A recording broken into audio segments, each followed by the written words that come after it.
Hey, what's up? It's Kit. Time for another video. Today, we're gonna make an assist hook specifically for fast jigging. And we're gonna make one for this particular jig right here. As I've mentioned, this is literally one of my favorites, if not my favorite jig for fast jigging. This is the Yozuri curve slider. Tile metal curve slider. There we go.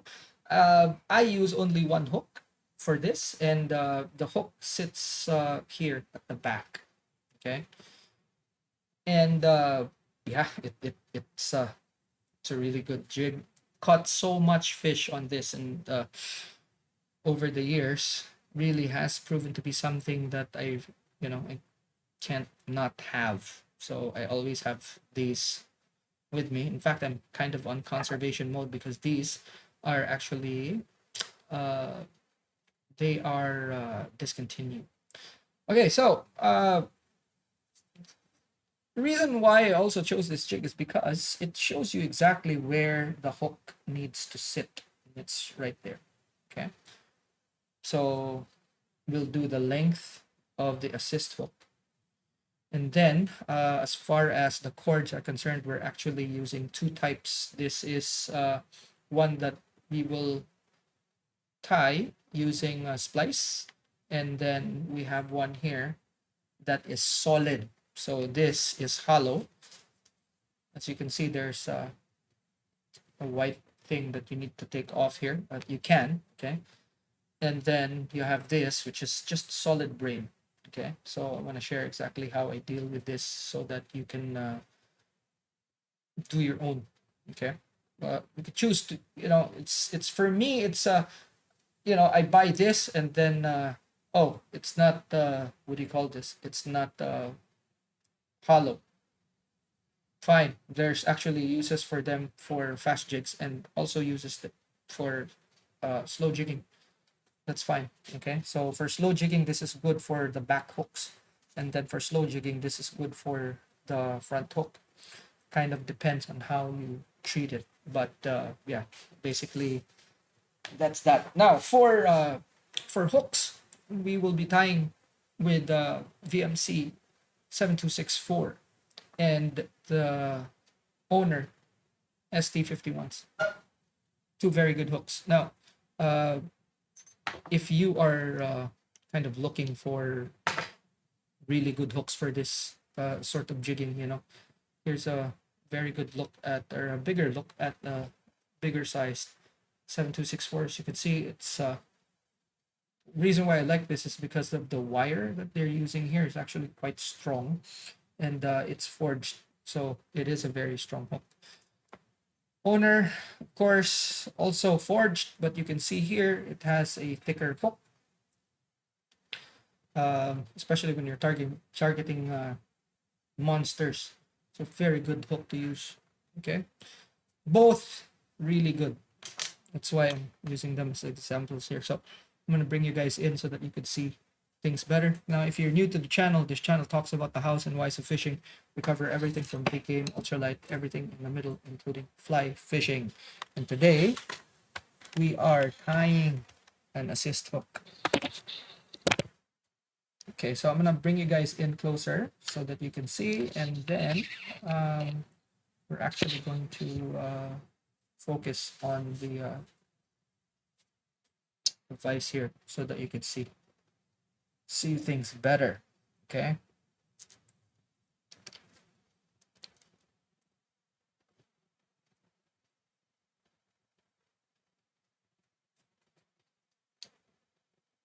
Alrighty.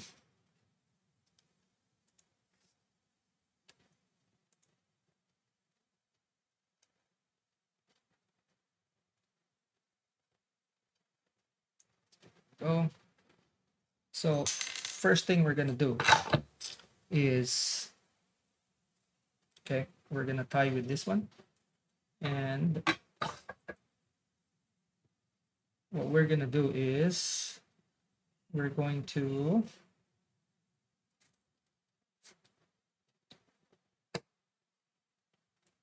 just adjust this.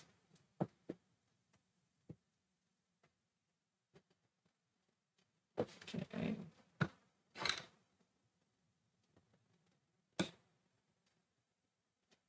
Okay, now, firstly, you know, why we're tying like this and not like this. Okay, there are a lot of people that are probably wondering, this is the proper way of attaching a hook to a vise. Okay, if you're tying it like this, that's great and all. It's just that it's not the right way. Now, remember that this is from fly tying, and for fly tying, we attach it there because that part isn't going to damage anything. Now, the thing is, if you tie it like this, it could be that your tip is going to be damaged. But if you tie it like that, and your argument is, well, it works, good for you, okay? Now, for me, I tie flies, and I've tied thousands of flies. And when you're tying with fly fishing, remember that you're tying with very small hooks. Now, remember, if you're still going to argue, this is called a fly tying vise. It's not called an assist hook tying vise, okay? Which means that we're just borrowing from fly tying. And this is what's proper, okay? Now, guess what? This thread base, that's a fly tying trick. You do this so that it doesn't slip. So everything that you see on videos of people tying, what do you call this? Assist hooks. That we're basically borrowing from fly tying, where we inherited. Okay. So there we go. Now, it's very easy to tie a single hook. When it comes to like slow jigging and tying another hook, different, and it's more complicated. This is very basic. This is something that I've been doing since the early 2000s. Okay, so probably an improved version. Okay, so the very simple, easiest, absolute easiest way to do this is to get your cord. This is solid cord, okay? Then I'm using an eyed hook because it's much more simple for everyone else to follow, okay? So you have this. Now you take your jig, okay?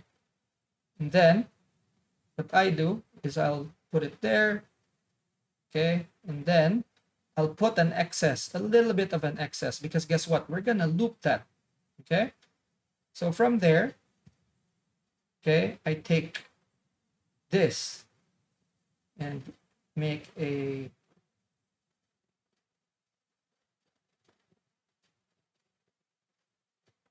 overhand knot,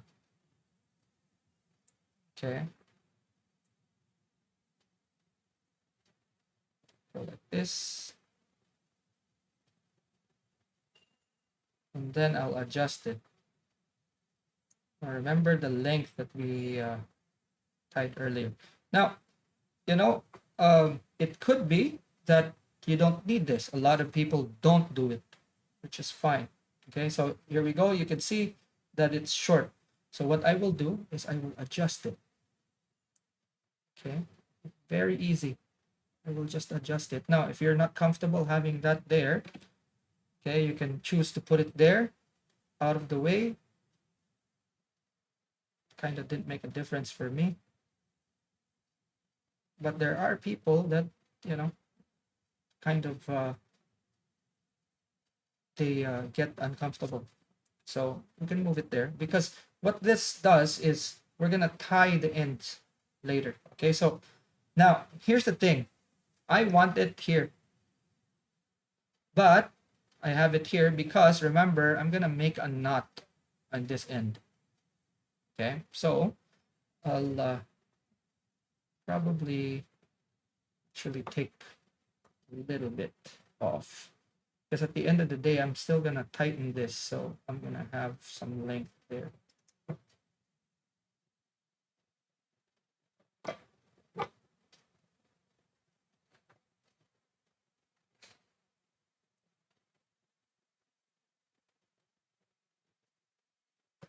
So small increments really. Okay.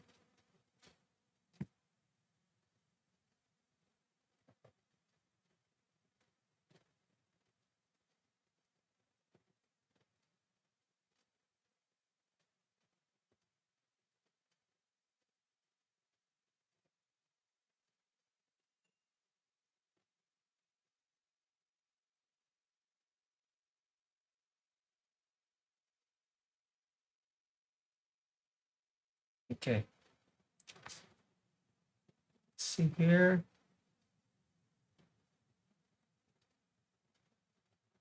I need it tightened a bit more.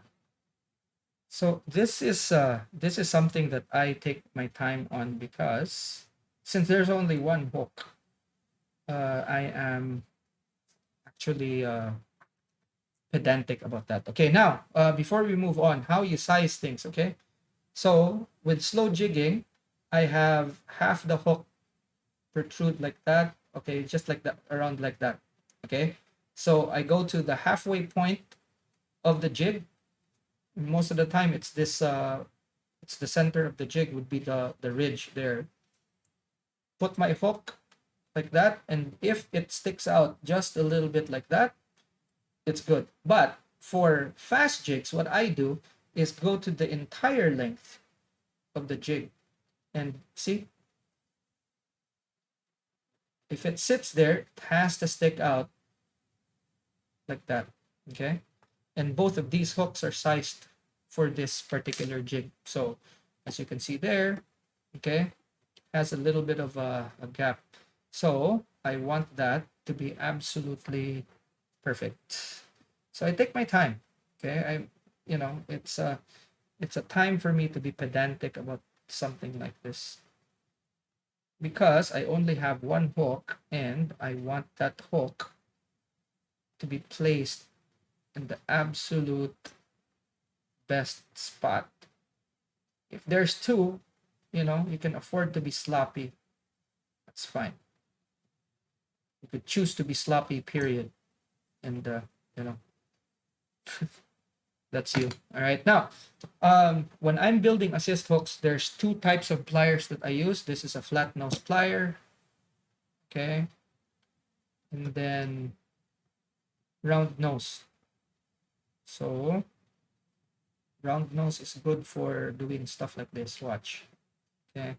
That tighten each individual strand like so. Then pull. Okay. Like that. Now, most important, I have a knife. I and see when I cut at an angle. Okay, I don't cut like that. I cut at an angle. What happens when you do that is when you tie the tips down, it has a transitional angle. Okay, as you can see there. Okay, so transitional angle makes it so that when you tighten everything, it's neat and it doesn't have that fall off. And yeah, okay, if you can cut it at an angle, that's up to you. Because guess what? This actually gets hidden from view. So if it feels good for you to cut at an angle and to have that, you know, like that step, great.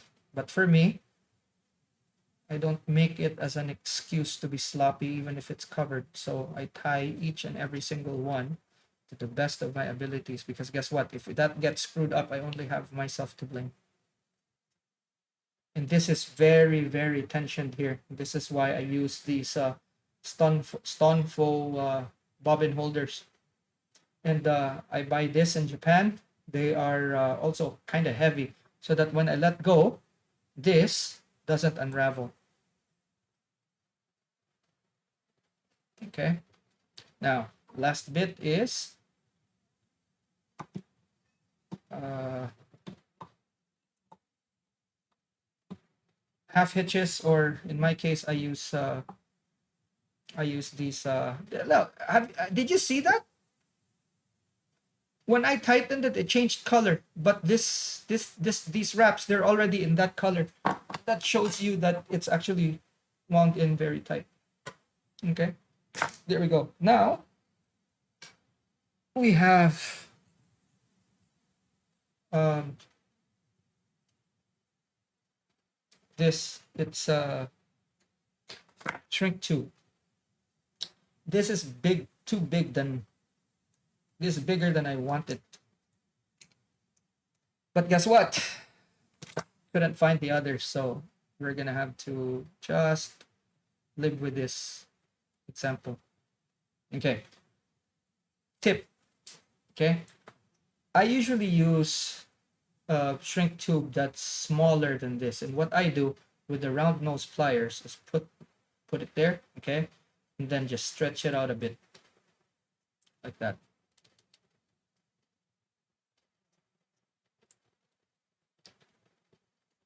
And what that does is it stretches out the shrink tube so that it's easier to install like that. Now, I normally use heat gun for this, but you know, I don't have a cord that's near, so there we go. So that usually cleaner than that. Now, a lot of people will ask, like, why are you using yellow and not red? There's no set guideline that you should be using red, but what I can tell you is that uh, bait fish fins are yellow.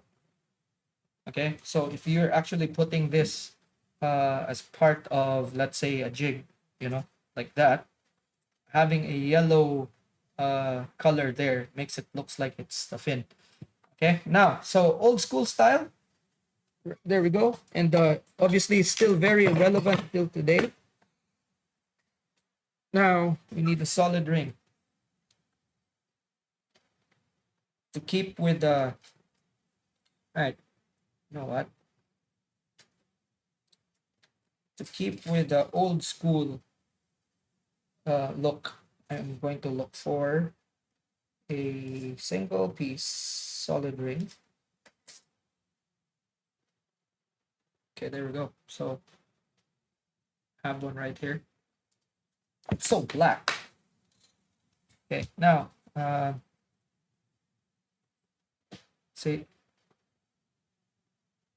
Okay, that, and then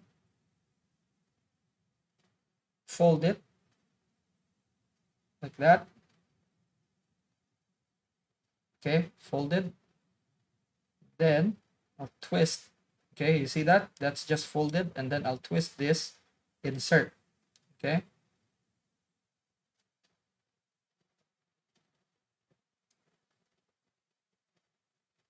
Now, what I will do is take all of that and bring it all the way back. Like so. Okay? Bring it all the way back. That, and then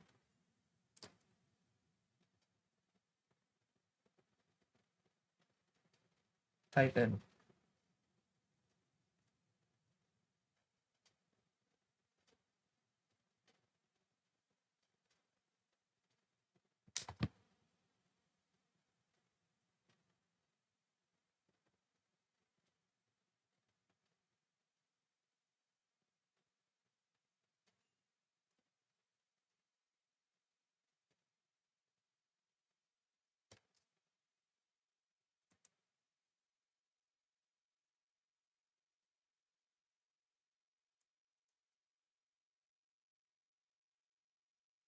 Okay? So you have this. Now, there's a tool for this specifically.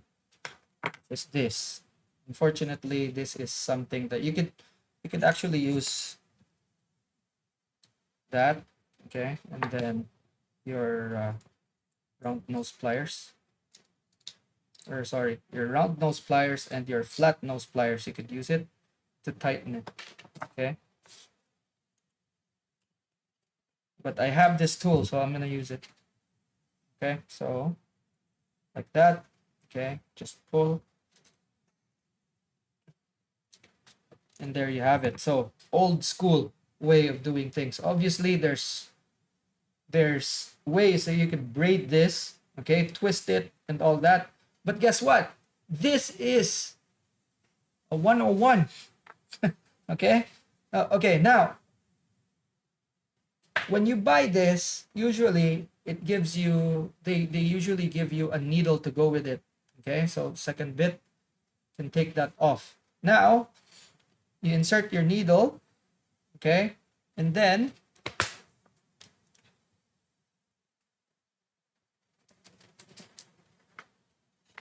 before you close your loop, you know, you put this in and then tighten. Okay, so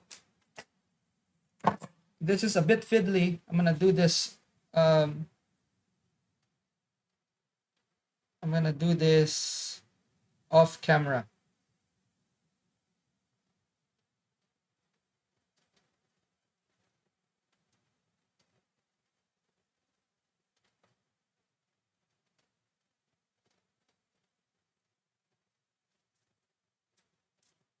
Okay,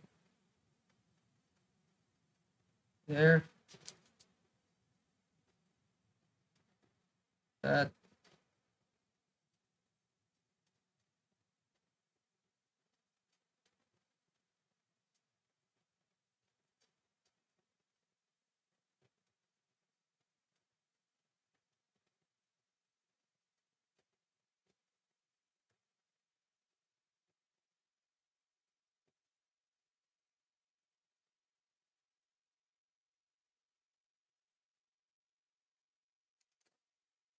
So there it is. Okay, and you have your ring. This is a GP ring, and it sits in that side right there. You push it together, and then you pull it, and you get this. Okay, so once you have that, then it's as simple as just attaching. Okay, so now this. Okay,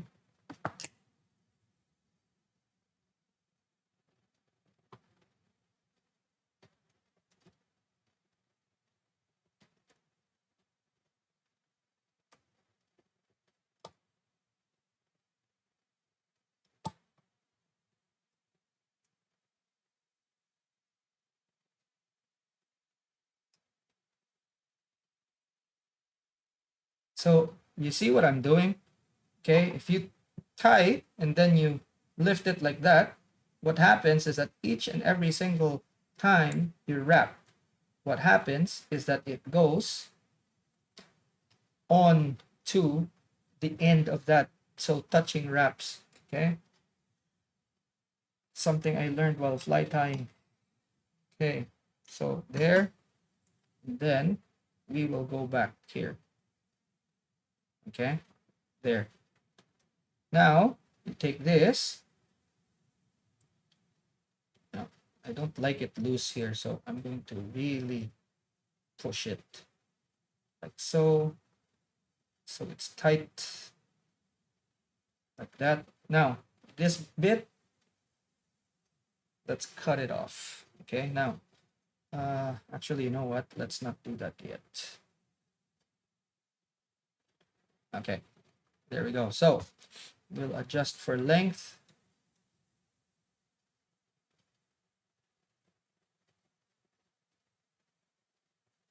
Okay, there we go.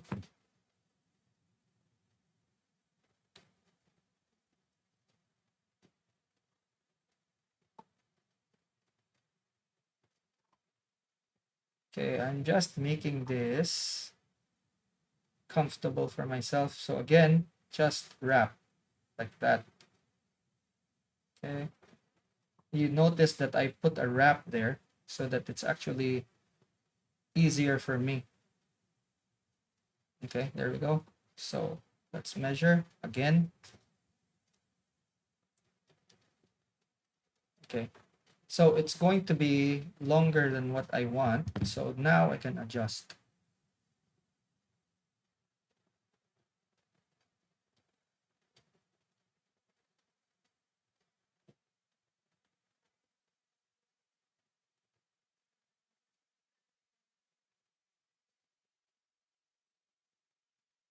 Again, I can easily just do all this and probably be okay. But the problem is, for me, I want to be as detail oriented here as I can. So I take my time because I only have one hook, and I'm gonna make that hook as perfect as possible. So from the sizing down to the placement, I want it just right.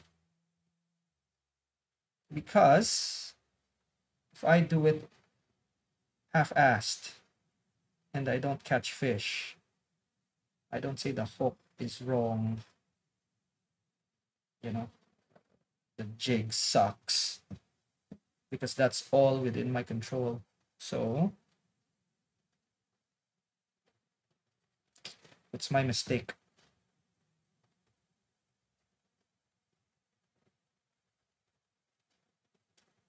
Okay, there we go. Now, looks weird, but when you actually pull on this, bang, it sets. Okay, there we go. That is it. Now, what I can do is sure that this knot is centered.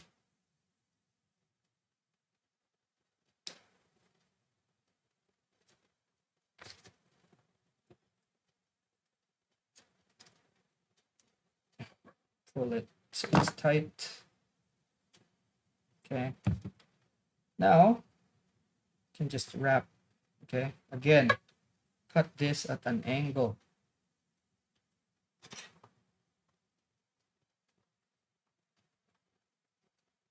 Invest in a good knife. Okay. There we go. Then wrap this. Now, the reason why you wrap this is because, remember when you tighten this, what happens is that you have to hold this and then pull on this. So this knot, actually, because it lashes this end out, when you're pulling this knot keeps on getting tighter and tighter. An advantage of a rotary vise is that you can actually check your knot or your whipping to see if you're filling the gaps.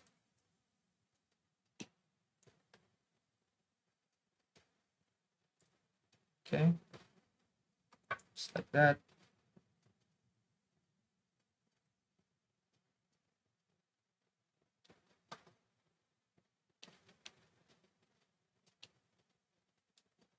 Okay, you don't have to overdo it, just as long as it's actually tight. That's all you want.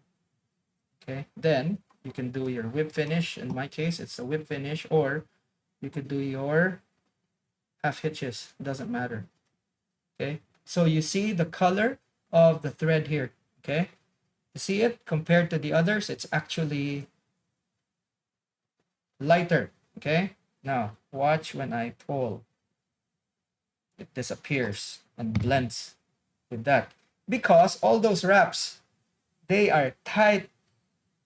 They're very tight.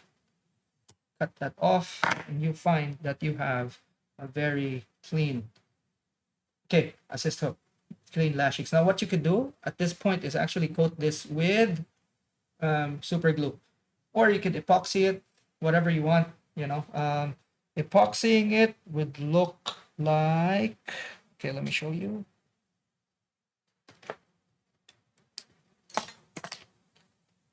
Here we go. So this is how you get that. Okay, that's epoxy. Unlike you experts though, or some of the experts that we find online though, this is actually a 5-minute epoxy. Okay, but a lot of the experts online actually use UV. but I've been doing this since a long time ago, like 2000, in the 2000s, the early 2000s. I've been using epoxy, and actually have pictures online of some of the hooks that I've tied in 2006. Okay, so basically, if you use epoxy like that, two-part epoxy 5 minute, okay, when you're applying, you have to rotate. For UV epoxy, well, it's a little bit more straightforward. Just apply it and zap it with the light, like like this. Okay. Uh, those epoxies that were made, they were actually first used in fly tying, not with assist hook making.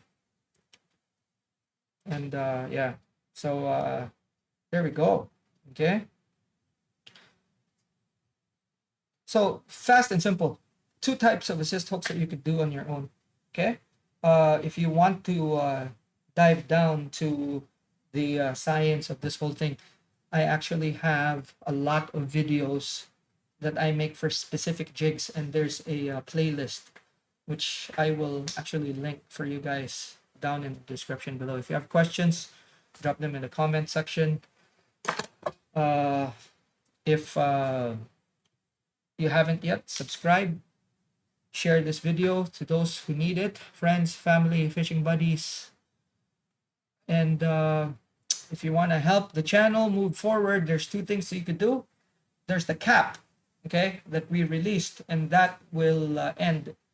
I'm gonna pull that off when we reach 25,000 subscribers. So it's kind of like a way for me to just keep track. Now, how does that help me? Actually, financially, it actually kind of does very little, if not none. But what it does is spread spread the awareness of the channel. Obviously, there's the membership button, and then I do get a little bit of percentage of that. So what I get towards that, I spend on stuff for the channel. Like, take for example, materials for making these assist hooks, um, and what have not, what like all those other things like swivels, split rings, because it's not much. It's you don't really earn a lot from YouTube. But these videos I spend on too. Like, take for example, a lot of people are complaining about the microphone. Well, guess what? If I have enough money from, let's say, memberships and all that, I could probably buy what do you call this? A better microphone, right? Or like in the case of this camera that I'm using now, before I was using other cameras and it wasn't really that good. But so memberships actually help. Okay, so because of memberships before, okay, and it's been like, I don't know if there's been like a few people that have joined trickling in and all that. So the earnings that I get from there, I actually bought a decent camera, and this is why we have this camera, and this is why we can do stuff like this, like close up, and then it would normally it does, but so if I do that, see, you know bam. And this is a webcam, mind you. Okay, so as far as filming on the desk is concerned, it's actually better. So microphone is not as simple as just buying a. Apparently, because when I bought this, I thought it was actually really good, but I still hear people complaining. And yeah, so if you want better audio, better video, and stuff like that, memberships help. I'm not telling you to do it, okay? But if you want progression and you want, things to move fast, then that's one way of helping out, so that, at least I get to defray the spend. All right. And thank you very much for all those members that have supported thus far. Thank you very much. And yeah, so again, if you want to help this channel move forward, click on that membership button, and yeah, show your support, the cap as well. Alrighty, that's it for this video. Thanks so much for watching. I'll see you in the next one. Class dismissed.